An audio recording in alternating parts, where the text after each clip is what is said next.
Agora vamos dar seguimento com a mensagem. Quem perdeu ontem a praga, a segunda praga, ou a primeira, está assistindo hoje, quem sabe pela primeira vez, eu aconselho, Jesus diz, eu aconselho que de mim compre, né, ouro refinado. Eu aconselho que vocês assistam, gente, assistam, vai no canal, vai aí nos dias anteriores, que é bênção. E hoje estamos aqui mais uma vez com o nosso querido irmão Sérgio, certo? Ancião da igreja de Gramoré, Natal, RN, está aqui para trazer mais uma vez a mensagem. E hoje é a terceira praga. Muito obrigada, irmão, mais uma vez, viu, meu amigo? Amém. Bom dia. Bom dia. É isso aí. Vamos direto, né, para a gente estar fechando o assunto de hoje. Eu sempre gosto de orar, vou orar com vocês. Nosso Deus e Pai Todo-Poderoso, obrigado por mais um dia estarmos na Tua presença, já ouvindo mensagens fortes, para que nós possamos acordar do sono, despertarmos para um relacionamento que as pessoas que vão fazer parte dessa igreja possam sentir o desejo de desenvolver conosco. Nos capacita para sermos mais coerentes com a Tua verdade, para que nós possamos viver mais a Tua verdade. Dá a Tua bênção para a mensagem dessa manhã e nos ilumina com o poder do Espírito Santo as nossas mentes para compreender a Tua verdade. Te oramos em nome de Jesus. Amém. Muito bem, irmãos. Hoje é a terceira praga. Aí a gente viu a primeira praga, as chagas, as úlceras malignas, a lepra, e a segunda praga, os mares com seus mortos derramando sangue, implicando ali o tráfego marítimo, onde que vai acarretar fome em grande parte desse globo aqui, né? Muitos países são afetados pela a fome, também pela lepra. A praga de hoje, o verso 4, vai também atingir as águas, só que são as águas potáveis, as águas é, de beber, as águas que você trabalha com ela, toma banho, enfim. Deus ele tem o controle dessas pragas, os anjos que são comissionados para derramar esses flagelos, eles tudo tem um controle limite, porque essa praga que vai ser derramada, já temos pragas nas pessoas. Então veja bem, as pessoas estão com lepra, as pessoas estão passando fome e agora vai padecer de sede. Claro que essas pragas não vão alcançar a totalidade do globo, porque as pessoas todas morreriam, inclusive os remanescentes que estão passando, vivenciando essas catástrofes que os ímpios estão passando. Então, Deus ele sabe como direcionar as pragas, então, em alguns lugares vai ter água normal, e outros lugares vão ter águas podres, como o mar. O mar de água salgada está com os animais mortos ali, é um rio de sangue tomando conta dos mares, dos oceanos, mas as águas potáveis, as fontes das águas, Deus tem um controle de limite. Eu acredito que em todo o mundo vai ter águas podres, mas não na sua totalidade. Conforme o contexto do Espírito de Profecia, do grande conflito, o comentário adventista, né, vai apresentar para nós. Mas veja bem, eu quero trabalhar um pouco antes aqui com relação ao derramamento da praia, que a gente já vai ler. Eu já falei aqui na introdução que as 10 pragas do Egito foi porque o faraó bateu no governo de Deus, bateu na lei de Deus e eles sofreram 10 pragas. O que rege as pragas apocalípticas do capítulo 16, as 7 pragas últimas e terríveis, como ninguém nunca viu pragas, é por causa do quarto mandamento. Então, Deus tem dado a sua lei e você vê que as maiores denominações, as grandes denominações no mundo, elas têm a lei, apresenta a lei de Deus, mas ela omite o sábado, de uma certa forma. Ela negligencia o sábado, ela não passa a ensinar o sábado.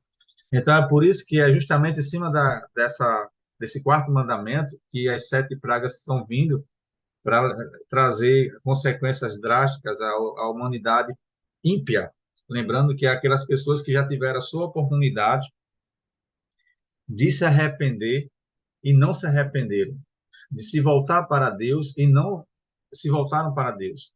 Ontem aqui de noite eu estava lendo o texto de Ellen White, todo mundo sabe onde eu prego, eu apresento, eu tenho uma oração constante pelos meus 3 filhos que estão afastados da igreja, e ontem eu estava estudando sobre uma outra coisa que eu vou fazer, aí eu me deparei com um texto de Ellen White, que estava até marcado, e talvez eu tenha esquecido dele, que ela disse que em 1849, deixa eu ver aqui a data aqui, eu acho bom as datas, 5 de janeiro de 1849, exato. Ela está tendo uma visão ali, ela começa a ver os anjos sendo soltos, ela começa a ver ali os remanescentes, aí ela vê ali as pragas sendo derramadas sobre os ímpios, ela vê o decreto, o pequeno decreto de morte, e depois estende o grande decreto de morte, a autoridade do decreto de morte, aí ela vê os 144 mil, aí também ela vê uma grande multidão que foi mostrada a ela. Essa grande multidão, ela diz que nas suas vestes estava escrito assim: pesado foste na balança e foste achado em falta. Perguntei quem era aquela multidão, o anjo, e ele me disse: estes são os que já aguardaram o sábado e os abandonaram.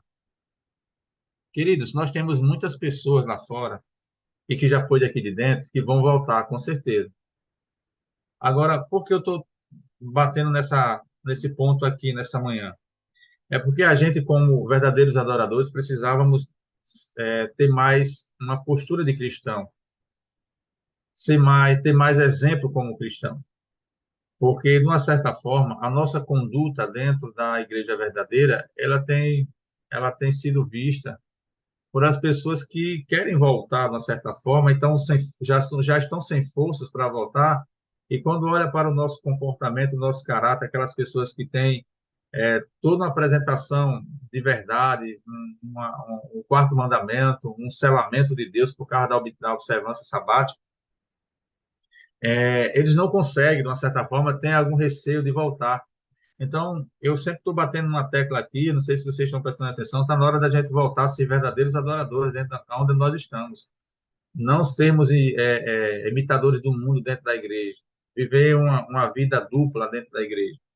Então, assim, fica difícil para algumas pessoas assimilar ou aceitar certos argumentos nossos, ou olhar para dentro da igreja e ver certas atitudes e certas ações que não condizem para os verdadeiros adoradores que vão estar ali numa postura exemplar nos últimos dias. Então, está na hora da gente buscar individualmente, cada um de nós, eu e os demais irmãos que nos assistem, um verdadeiro relacionamento.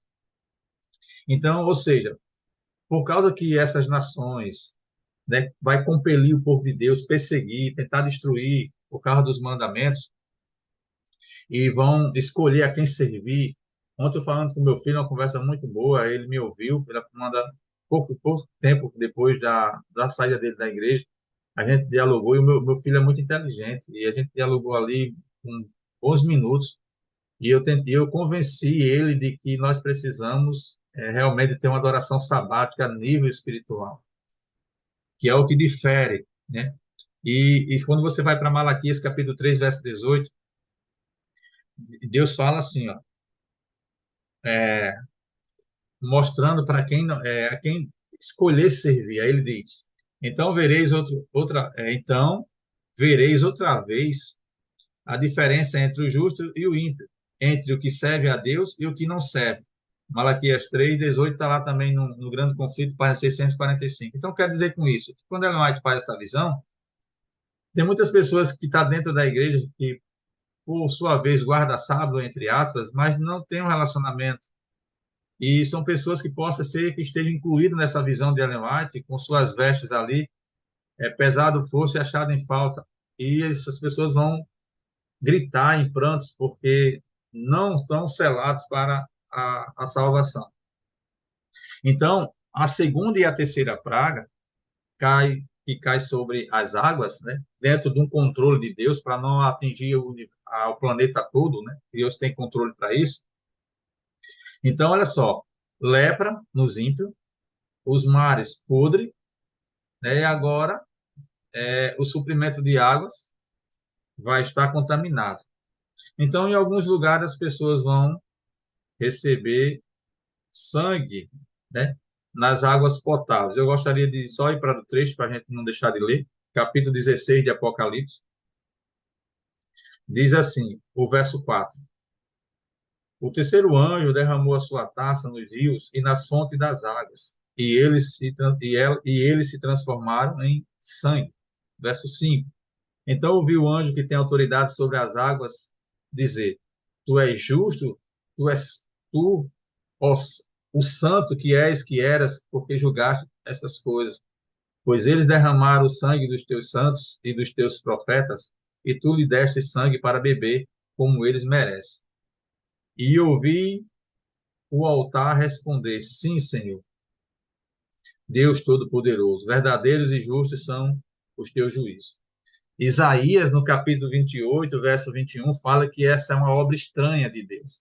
E as pessoas não querem aceitar que o Deus todo amoroso, um Deus que ama o ser humano, vai trazer consequências drásticas às pessoas, a esse mundo, e principalmente algumas pessoas que levaram para a sua decisão a transgressão sabática. É justamente por causa da adoração das bestas, a marítima e a terrena, né, que as pessoas vão levar a sua adoração contrária a Deus, por causa da imposição. Então, diante disso aí, a gente vê o planeta, pessoas com lepras, pessoas com fome, pessoas com sede, né? E nós, como é que estaríamos o povo de Deus, os remanescentes? Eu sempre apresento o texto de Isaías, capítulo 41. Eu gosto de ler sempre esse texto quando eu vou falar sobre o tempo do fim, o tempo de angústia e tal. Isaías 41, 17 diz assim, estou abrindo aqui a minha Bíblia. Olha só que texto poderoso. O, o pobre e o necessitado buscam água e não encontram. Suas línguas estão ressequidas de sede. Mas eu, o Senhor, lhes responderei. Eu, o Deus de Israel, não os abandonarei. Verso 18 ele diz: Abrirei rios nas colinas estéreis, e fontes nos vales, transformarei o deserto no lago, e o chão ressequido em mananciais. Louvado seja Deus. E Isaías 33 também é outro texto que podemos agregar a essa escassez de água nos últimos dias. Verso 17, que diz assim, Isaías 33, verso 17: Seus olhos verão o rei em seu resplendor, e vislumbrarão o território em toda a sua extensão. Aliás, verso 16. Isso. E esse o homem que habitará nas alturas. Seu refúgio será a fortaleza das rochas.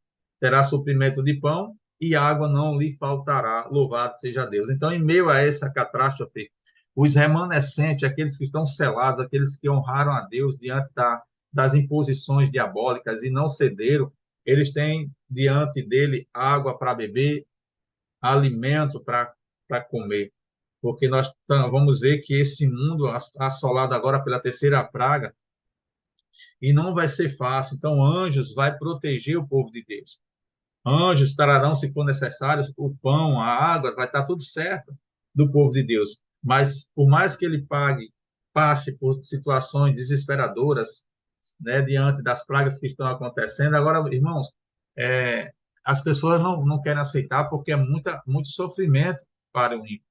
Não acredito que Deus irá fazer isso com as pessoas, não. Deus não tem essa estrutura maléfica de fazer. Não é que Deus seja mal, é porque a justiça, ela acompanha as ações divinas. E as ações divinas, ao tempo todo, sendo apresentada para que você abandone o erro, para que você se volte para ele. Estão aí as trombetas tocando como uma ação missionária para que as pessoas se voltem, para que as nações se voltem, para que os líderes religiosos das igrejas que têm a postura errônea analise o contexto da sua obra, da sua vida e dos seus ensinamentos para que eles possam se voltar para Deus. Então, não vai ser fácil aqui. As pessoas A gente vendo pessoas leprosas, sem alimento, com sede, né? E elas vão estar se revoltando contra o povo de Deus. E isso é dentro desse contexto das pragas.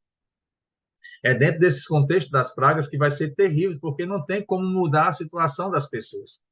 Então, ali você veja como vai estar o desespero dessas pessoas, porque essas pessoas perseguiram, você viu que o texto ali mataram os profetas, mataram os servos de Deus, desde Abel. Aí você vai para o capítulo 6 de Apocalipse, verso 9 e 10, vai dizer assim que o sangue do teu povo clama até quando, Senhor? Você não vai tomar providência, não vai julgar, não vai reivindicar nosso sangue.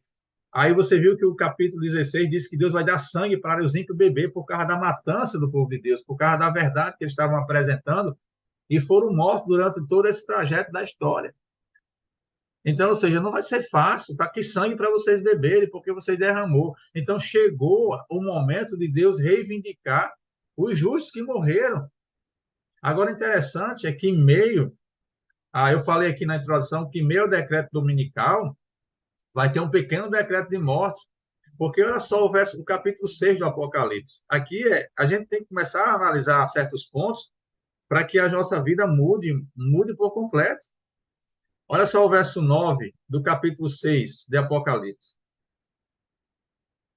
Quando ele abriu o quinto selo, vi debaixo do altar as almas daqueles que haviam sido mortos por causa da palavra de Deus e do testemunho que deram. Eles clamaram em alta voz: até quando, ó soberano santo e verdadeiro, esperarás para julgar, olha só, para julgar os habitantes da terra e vingar o nosso sangue? Então você veja que Isaías diz que é uma obra estranha. Se você for para o capítulo 63 de Isaías, você vai ver que Jesus dizendo assim: eu sozinho piso o lagar, eu sozinho destruirei. As vestes de Jesus estão manchadas de sangue. É justamente esse ato que as pessoas não querem aceitar de Jesus, que é o ato de vir na ira do seu pai, e vir na companhia do seu pai, irados, para reivindicar o sangue dos mártires. Agora, o verso 11 nos dá uma informação muito, muito poderosa. O verso 11 ele vai acalentar e assegurar a salvação dos que morreram, quando se diz assim: ó, então cada um deles recebeu uma veste branca. Ou seja, vocês foram justificados, estão guardados justificados. E foi-lhe dito que esperasse um pouco mais. Aí entra agora o decreto dominical e entra agora uma matança contra os restantes dos mártires. Aí ele diz: até um pouco mais, até que se completasse o número dos seus conservos, irmãos, que deveriam ser mortos como eles, ou seja, até o decreto dominical, a permissão que alguns de nós morra por causa da verdade que nós estamos apresentando e não abre. Então, muitas pessoas vão ignorar a nossa postura nos últimos dias, desacreditando porque é uma ação da parte de Deus que as pessoas não conhecem.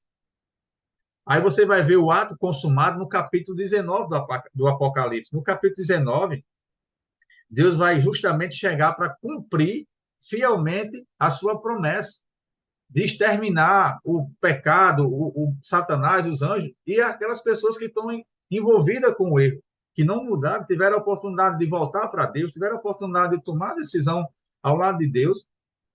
Aí fala na vinda de Jesus como montado no cavalo branco, que é sinônimo de batalha. Aqui não é que Jesus vem montado no cavalo branco, aqui ele vem para uma guerra, a guerra espiritual, a guerra final do contexto, no verso 11 do capítulo 19. Aí diz assim, ó, na última parte do verso 12, ele diz: e há um nome que só ele conhece e ninguém mais. Que nome é esse? Né? É justamente o nome que é dado a Jesus como vingador do seu povo. O Jesus que vem para o combate e vem vingar a morte do seu povo, que está sendo clamado ali de uma forma simbólica, não é que as almas tenham pessoas mortas falando com Deus. Então ele vem cumprir. Então, se derramar o sangue do meu servo, eu vou dar sangue para eles beberem. O anjo que tem o controle do vento, das águas, vai entrar em ação aqui, vai derramar sangue para as nações que perseguirem e mataram o povo de Deus beberem. Então vai ser uma calamidade, irmão, vai ser uma calamidade nesse mundo. Então as pessoas elas não querem aceitar quando a gente apresenta esse contexto desconhecido da parte de Deus. Isso é um contexto que Isaías fala, é uma obra estranha. Claro que é uma obra estranha, porque as pessoas têm Deus como aquele, o Salvador da cruz, que morreu ali por amor, se entregou. Como é que ele vai matar as pessoas se ele salvou as pessoas? Mas as pessoas não entendem, a partir da cruz, o complemento daquela obra ali. Jesus no santuário entre o homem e Deus, fazendo intercessão entre o homem e Deus. Isso é hoje, queridos. Isso está acontecendo hoje, essa intercessão entre o homem e Deus. Ele vai sair dessa intercessão, o homem não tem mais ninguém para interceder por ele, não. Então, todos os pecados, todos os casos vão estar resolvidos. Então, que você queira ou não, vai estar resolvido. Então, ou seja, a terceira praga nas fontes das águas, que torna elas em sangue, vai ser terrível. Não vai ser fácil para essas pessoas. A gente viu isso aqui lá na praga,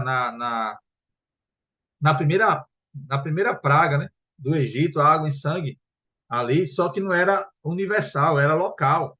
Os egípcios estavam sentindo na pele a água potável em falta e transformada em sangue ali. É o capítulo 7 de Êxodo, verso 19, é a primeira praga. Então, ou seja, vai acontecer da mesma forma, e diante de um contexto mais amplo, né? Porque vai ser em vários lugares desse mundo, não na totalidade, mas em vários lugares desse mundo. Então, não vai ser fácil para as pessoas. Não vai ser fácil para as pessoas nesse mundo tá vivenciando a terceira praga. E eu falei aqui na introdução que eu acredito, tem a apresentação dos textos que a gente vê, que seria um ano, né? É um dia essas pragas, mas fazendo a matemática profética, daria um ano de pragas. Eu já não vejo exatamente um ano, eu vejo com acontecimentos rápidos, sequenciais e rápidos. Jesus está chegando e Jesus não tem prazer em demorar que os ímpios fiquem sofrendo durante um ano, na minha concepção, mas possa ser que seja um ano. Possa ser que seja um ano literal, que essas pragas vão acontecer nesse planeta até que Jesus volte, mas são acontecimentos rápidos. Então, você veja que nesse momento da terceira praga, os ímpios ainda estão, alguns estão leprosos ainda, e já morreram gente com lepra, já morreram gente de fome, e agora está morrendo gente com sede, em alguns lugares do planeta. Em outros lugares, não. Em outros lugares, as pragas se revezam em intensidade num canto, em menos intensidade em outros, que dá a sobrevivência de muitas pessoas e dá a morte de outras pessoas. Então, Deus sabe fazer isso. Deus sabe fazer isso. O que eu quero chamar a atenção dos ouvintes é que nós estamos falando da terceira praga, já tem praga sobre a terra acontecendo, que é lepra, que o mar é água salgada, cheia de sangue, os animais tudo mortos ali, impedindo o transporte marítimo. A comida não vai chegar com eficácia, vai chegar mais rara, mais dificuldade. Então, as pessoas estão famintas ali. Nós estamos passando por isso. Nós estamos presenciando sede e fome. Mas Deus do céu é tão poderoso que vai trazer o nosso sustento. Deus vai trazer nosso alimento, porque nós somos justos diante de Deus. Seria injustiça da parte de Deus em abençoar um povo que passou a sua vida sofrendo, se envolvendo com Ele, trabalhando para Ele, apresentando suas verdades, sendo morto por causa disso. E agora as pessoas que fizeram o contrato têm a mesma sorte dessas pessoas. Não pode ser assim. Deus é justo, as pessoas têm que entender, têm que parar de achar que o seu eu, o seu achismo, é o que corresponde. Não é achismo que corresponde. Não é o achismo que coloca teu nome no livro da vida. Não é o achismo que você tem que viver sua vida do jeito que você quer. É o que rege o Senhor, que assim diz o Senhor que tem que reger tua vida. O mundo está cheio de prazeres, o mundo está cheio de coisas maravilhosas, entre aspas, e momentâneas. Mas tudo isso vai ser destruído. Quando Jesus cessar a sua intercessão lá no santuário celestial, que, como se diz numa linguagem, a porta da graça se fechou, você volta para Noé, volta-se para Noé, as pessoas se arrependerem em meio ao dilúvio. Não tem mais como entrar dentro da arca, meu amigo. Vai ter pessoas que vão se arrepender no meio das pragas, não tem como ir mais para ser selado, para ser salvo. Teu nome não vai mais para o livro da vida se você não tiver. Você tem que estar mostrando a quem você pertence agora. O meu filho fez uma pergunta ontem a mim, disse, Pai, e se eu quiser guardar o sábado e não frequentar a igreja? E se eu quiser viver a minha vida honrando o sábado? Você tem que você tem que decidir. Deus não quer adoração por metade, você tem que ser completo. Você tem que ser completo, porque em cima do muro e do lado oposto é perdido. Você tem que mostrar na prática a quem você pertence, a quem você serve.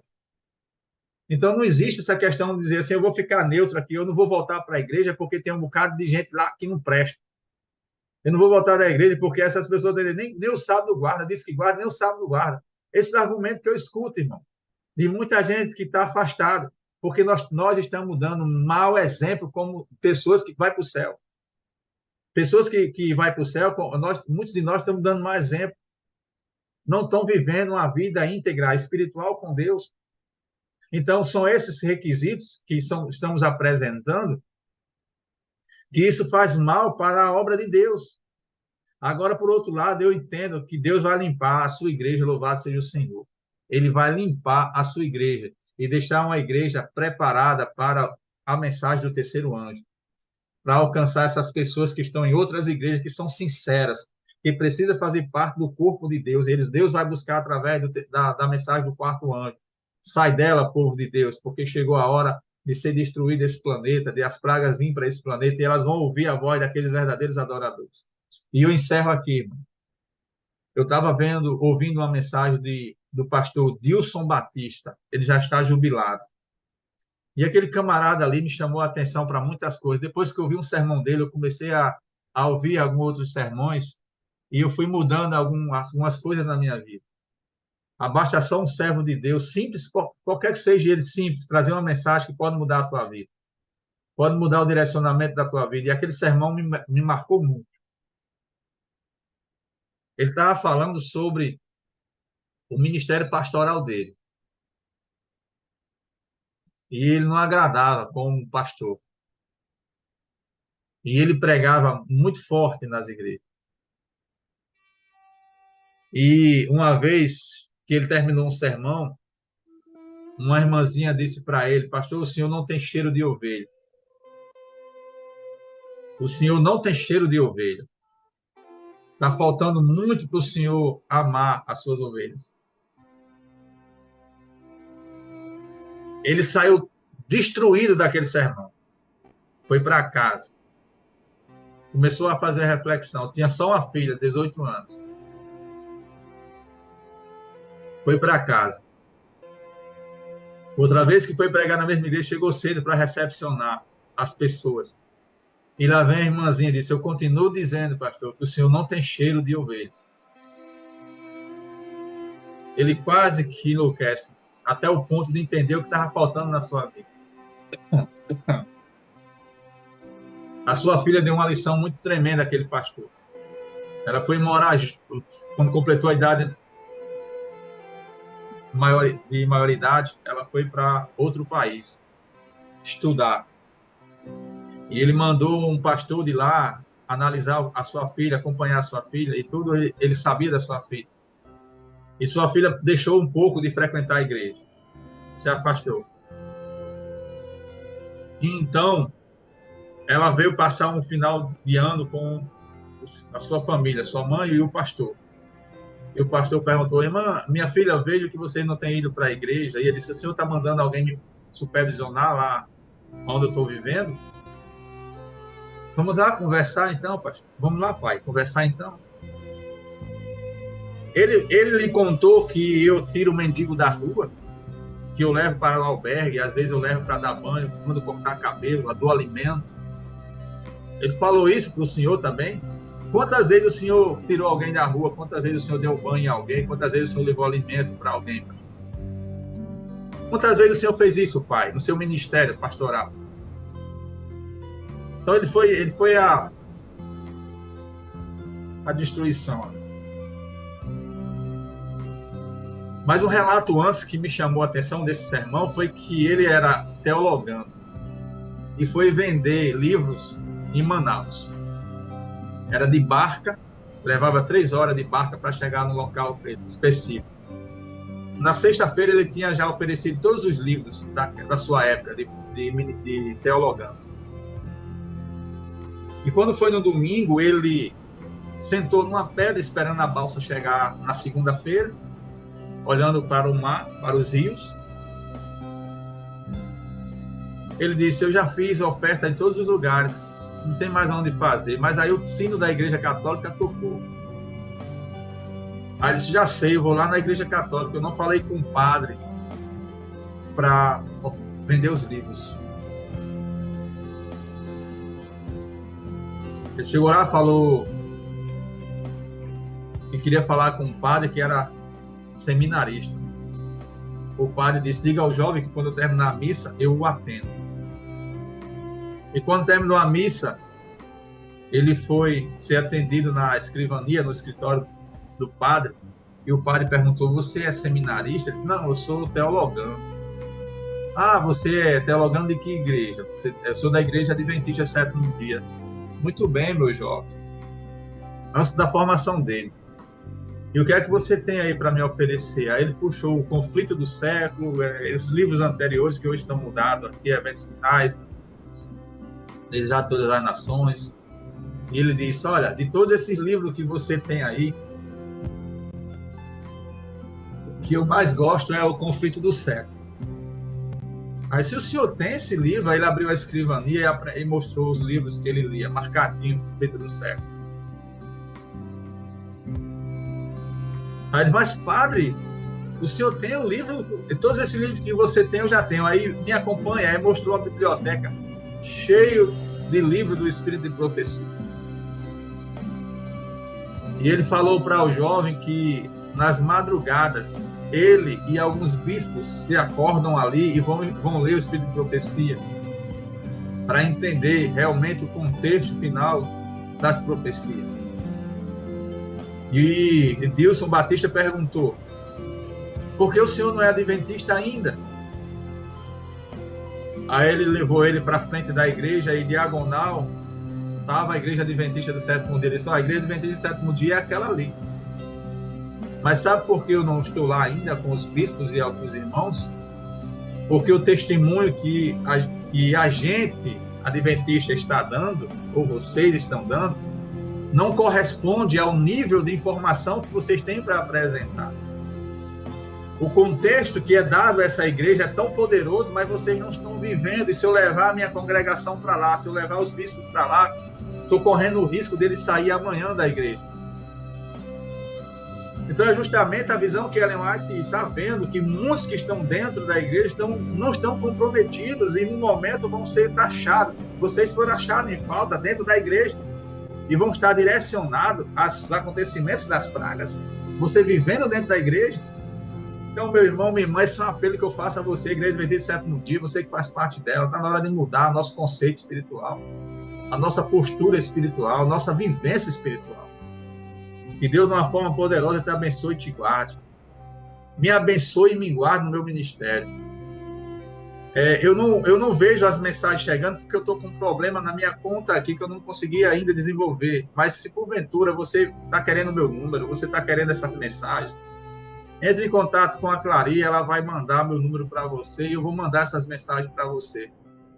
Não temos mais tempo para fazer pergunta, mas se for pergunta rápida de responder, a gente responde. Se for complexa, a gente deixa para responder no teu privado. Que Deus te abençoe e te guarde nessa manhã, nesse dia, em nome de Jesus. Nosso Deus, nosso Pai que está nos céus. Muito obrigado, Senhor, por essa oportunidade de expressar as tuas verdades. Me ajuda a viver tuas verdades. Me dá uma língua de erudito, Senhor, para que eu possa falar e as pessoas acreditar nas tuas palavras.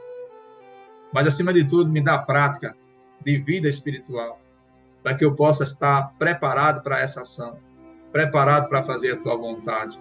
Me dá um dia de bênção, abençoando todos os ouvintes nessa manhã. Ilumina os passos, ilumina os seus objetivos, para que eles alcancem aquilo que eles estão esperando também.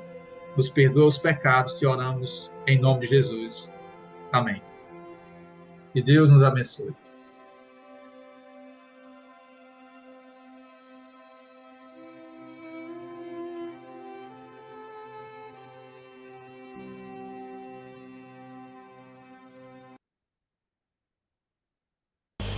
Até me engasguei agora no final, viu, Sérgio? É forte, né? A mensagem para esses dias, as advertências que o Senhor tem trazido para nós é forte, viu? Essa filha desse pastor me fez lembrar muito minha filha, viu? Ela também faz esses questionamentos, sabe? Tá naquela fase, sabe, Sérgio? De questionar o posicionamento da igreja, dos irmãos, né? Daquilo que a gente conhece, daquilo que a gente tem como orientações diretas de Deus. Que Deus tenha misericórdia de nós, que Deus tenha misericórdia do seu povo. Meu irmão, muito obrigada mais uma vez por essa mensagem. E amanhã estamos aqui juntos, se Deus assim permitir, tá bom? Amém.